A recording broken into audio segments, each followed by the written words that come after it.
राम जी ने आकर के पीछे से कंधे पर हाथ रखा। भरत अनुज भ्राता क्या बात है,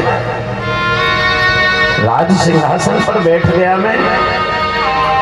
गुरुदेव भगवान प्रथम तिलक करने के लिए तैयार हैं, माताएं सन्मुख खड़ी हैं, प्रजातंत्र सब सामने बैठा है, देव तीर्थ सब चल कर के आए हैं और आप हो कि यहां आकर बैठे। भरत भैया को उठा लिया और हृदय से लगाया। क्यों, क्या कारण है? तो भरत भैया के जो भरे हुए नेत्र करुण आवाज में कहने लगे भरत भैया प्रभु से, भगवान आज से 14 वर्ष पहले भी ऐसे ही सभा एकत्र थी, तीर्थ आ चुके थे, नगाड़े ढोल बजने लगे थे, मेरे राम के राज्याभिषेक की तैयारियां हो रही थी, लेकिन उस समय केवल इस अभागे भरत का नाम आ गया था, मैं था भी नहीं, केवल मेरा नाम आ गया था। और इस कलंकित भरत का नाम आने पर तुम्हें 14 वर्षों का वनवास हो गया। मैं इसलिए छोड़कर चला आया हूं, आज कहीं फिर से मैं सामने रहूंगा तो कहीं मेरे राम के राज्याभिषेक में कोई फिर से किसी प्रकार का व्यवधान न आ जाए। भैया क्षमा करना, मैं अभागा हूं, मैं आपका अपराधी हूं कि मेरे नाम के कारण आपको 14 वर्षों तक उन स्थानों पर भटकना पड़ा जिनके बारे में कभी सोच नहीं सकते। राम जी ने हृदय से लगाया भरत भैया को और हृदय से लगा करके कहा, कैसी बात करते हो तुम, कैसी बात करते? भला एक भाई के सामने होने से मेरा राज्याभिषेक नहीं होगा? अरे भरत, तुम कहते हो कि मेरा नाम आने पर, तुम कहते हो मेरा नाम आने पर तुम्हारा राज्याभिषेक रुक गया था। अरे मैं तो कहता हूं जिस राम के पास भरत जैसा भाई हो उसका राज्याभिषेक रोकने अब नहीं रुक सकता कभी भी, उसका तो राम राज्य कायम रहेगा, रहेगा, रहेगा। भरत जी को लेकर आए और अपने सिंहासन से बगल में खड़ा कर दिया। यहां खड़े हो जाओ, ये सिंहासन तब सुंदर लगेगा जब यहां मेरा भाई हंस स्वरूप भैया भरत खड़ा होगा। और भरत को अपने बगल में खड़ा कर लिया इन्होंने। जैसे ही भरत को खड़ा किया है, प्रथम तिलक वशिष्ठ मुनि की, प्रथम तिलक वशिष्ठ मुनि की। गुरुदेव भगवान ने प्रथम तिलक कर दिया और तिलक करते ही राम राज्य बैठे त्रिलोका, राम राज्य बैठे त्रिलोका, हर्षित सब शोका, हर्षित भय गए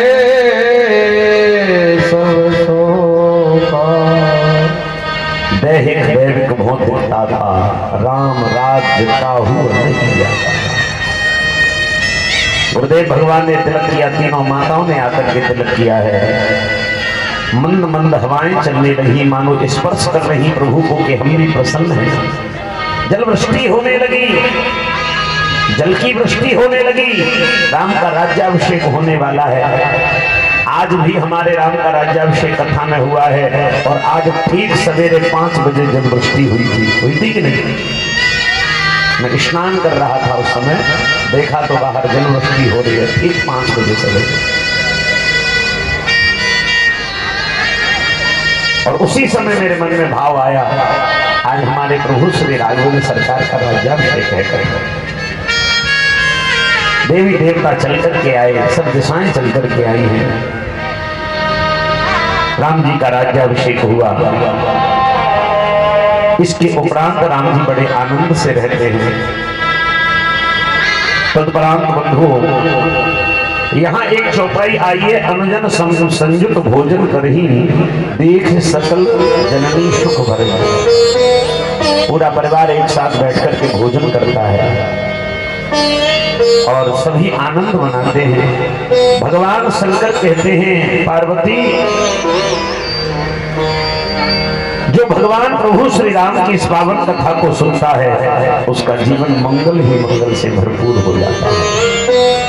तो मैं तो प्रार्थना करूंगा राघवेंद्र सरकार से कि वो आपके जीवन में ही मंगल करता रहे। मंगल भवन अमंगल हारी और द्रवहु दशरथ अजय। मंगल ही मंगल किया। जय जयकार करने लगे सभी अवधवासी। सभी का जीवन आनंद से सराबोर हो गया। और नवरवासी कहते हैं, प्रभु एक कृपा कर दीजिए। बोले क्या? ये कहिए कि अयोध्या परित्यज्य पादमेकं न गच्छति। आज एक संकल्प करवा लिया अयोध्यावासी ने। क्या? अयोध्या च परित्यज्य पादमेकं न गच्छति। आज से ये कहिए कि आज के बाद मैं अयोध्या को छोड़ करके कहीं नहीं जाऊंगा। तो बंधु, अब तो वैसे भी नहीं जाएंगे क्योंकि इतना सुंदर राम मंदिर जो बन गया है, अब नहीं जाने वाले। अब नहीं जाने वाले हैं मेरे राघव। भगवान कभी अयोध्या की भूमि को त्याग नहीं।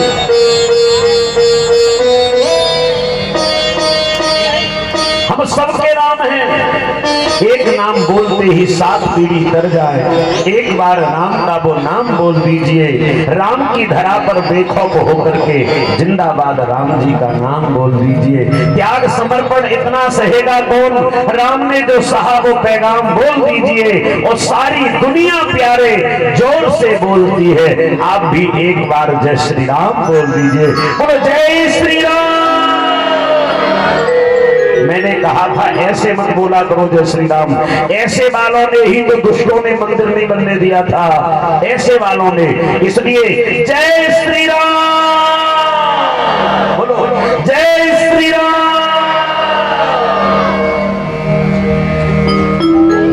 एक बार जोर से बोलना।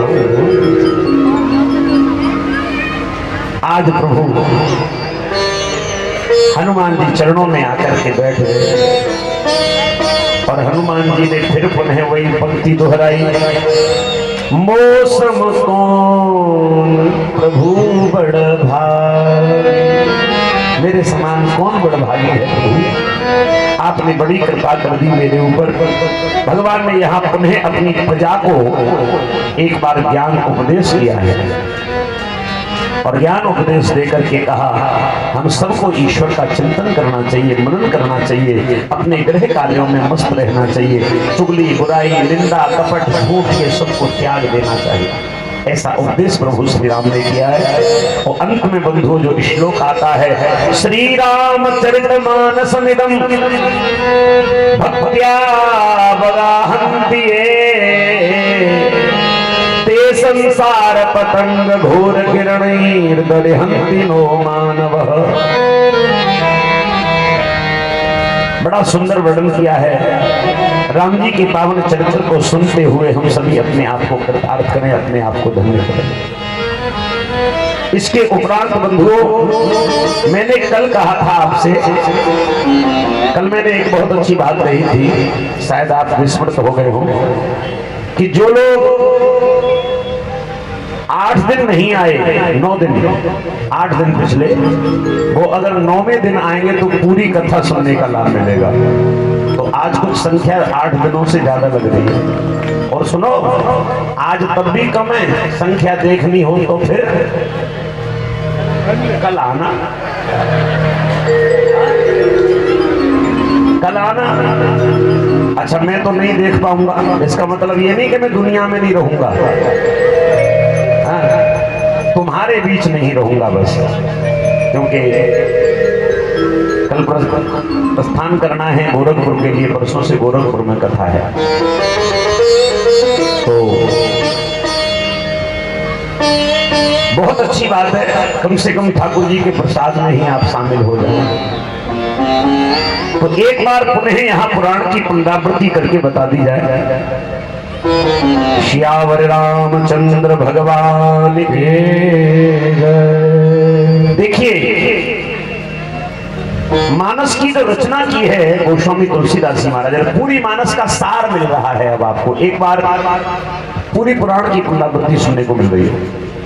मानस की जो रचना की है कविकुल कमल देवाकर गोस्वामी तुलसीदास जी महाराज ने, वो 77 वर्ष की उम्र में की। कितनी? 77 वर्ष की उम्र।